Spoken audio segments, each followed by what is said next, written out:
Good evening. My name is Piyush Puri, and this webinar presentation has been developed for Dr. Cynthia Walton's Diversity Leadership class at Penn State University in 2017. Tonight, we will be reviewing if diversity can be beneficial for an organization's bottom line.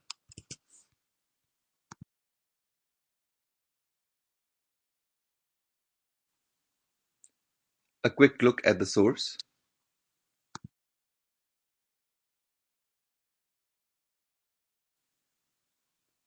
The source of this webinar is an article by the author Cedric Herring, Does Diversity Pay?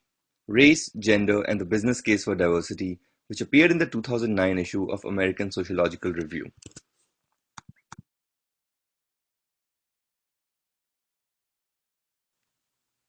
We will first look at the suggested hypothesis behind the research.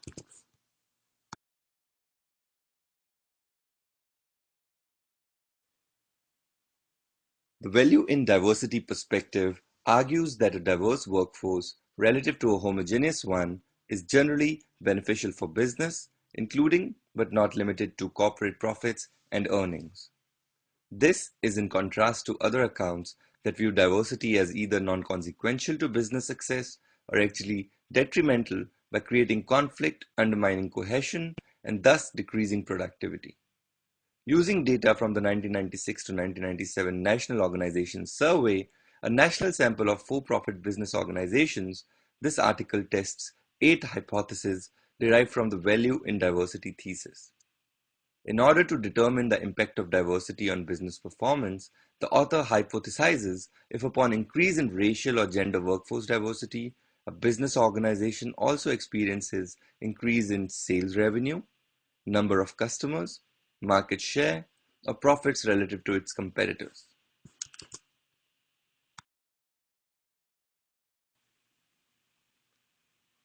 Please take a moment to review the 8 hypotheses that have been suggested by the author for this article.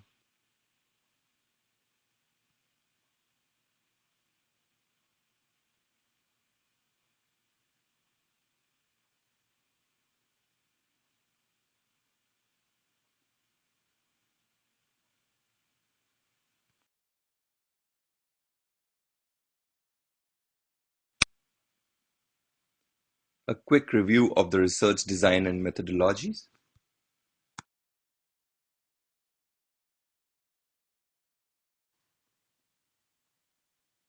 The data came from the 1996 to 1997 National Organization Survey, which contains information from 1,002 US work establishments drawn from a stratified random sample of approximately 15 million work establishments in Dun & Bradstreet's Information Services data file. The author uses data from the 506 for-profit business organizations that provided information about the racial composition of their full-time workforces, their sales revenue, the number of customers, their market share, and their profitability.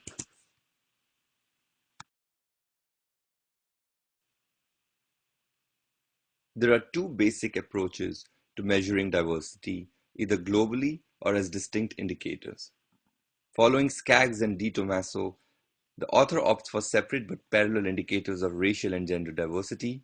There are several reasons for this. Previous research shows that race and gender as basis for diversity are extremely important in understanding human transactions. For most people, these group identities are not easily changeable.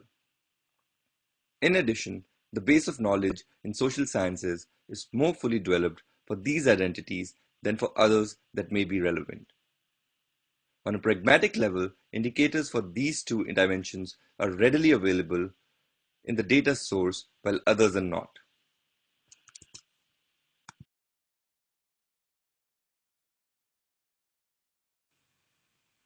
Moving on to the key takeaways and the conclusions arrived at through the research.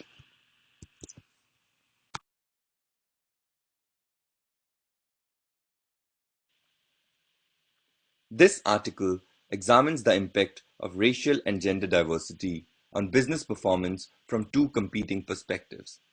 The value in diversity perspective makes the business case for diversity, arguing that a diverse workforce relative to a homogeneous one produces better business results. Diversity is thus good for business because it offers a direct return on investment, promising greater corporate profits and earnings. In contrast, the diversity as process loss perspective is skeptical of the benefits of diversity and argues that diversity can be counterproductive. This view emphasizes that, in addition to dividing the nation, diversity introduces conflict and other problems that detract from an organization's efficacy and profitability. In short, this view suggests that diversity impedes group functioning and will have negative effects on business performance. A third, paradoxical view suggests that greater diversity is associated with more group conflict and better business performance. This is possible because diverse groups are more prone to conflict, but conflict forces them to go beyond the easy solutions common in like-minded groups. Diversity leads to contestation of different ideas, more creativity, and superior solutions to problems. In contrast, homogeneity may lead to greater group cohesion but less adaptability and innovation.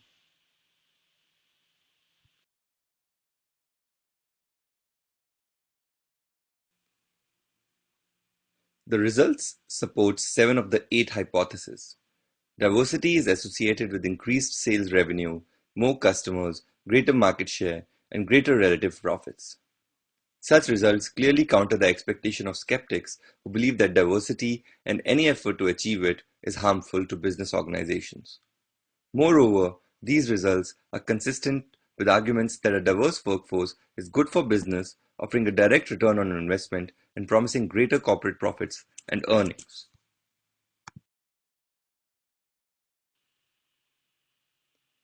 So, how is diversity related to the bottom line performance of organizations?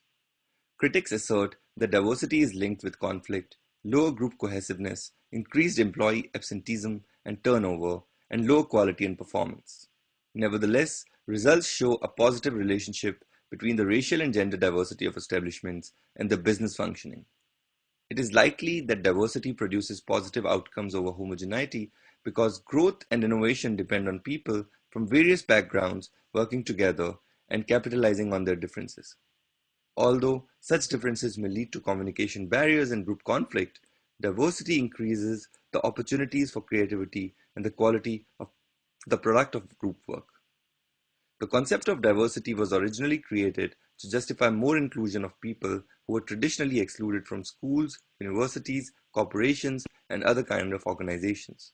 This research suggests that diversity, when tethered to concerns about parity, is linked to positive outcomes, at least in business organizations.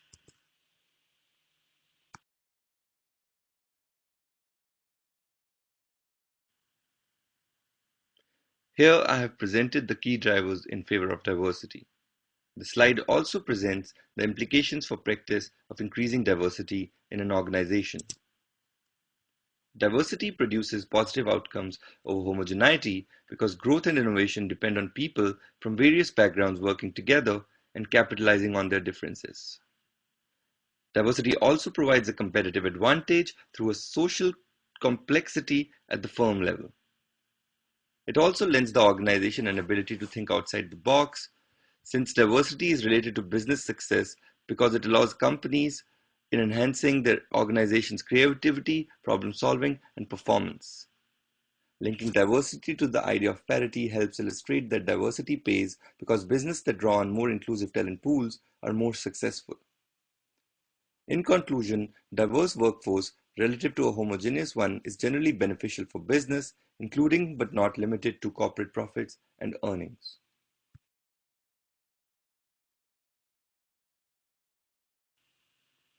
Please take a moment to reflect on the conclusions of this presentation vis-à-vis the setup of your workplace and answer the following questions.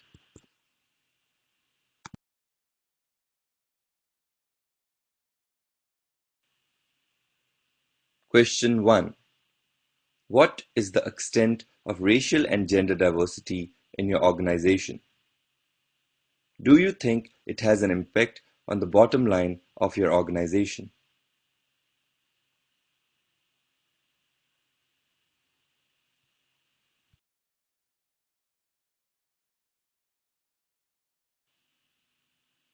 Question 2. Do you think diversity in an organization fosters creativity and innovation? Cite examples from your workplace.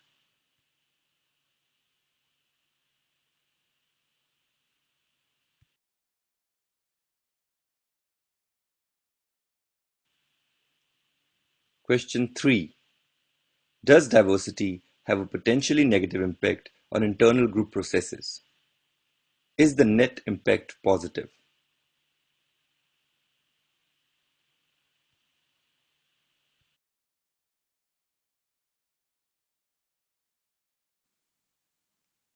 In conclusion, as workforce demographics shift and global markets emerge, workplace diversity inches closer to becoming a business necessity instead of a banner that companies wave to show their commitment to embracing differences and change.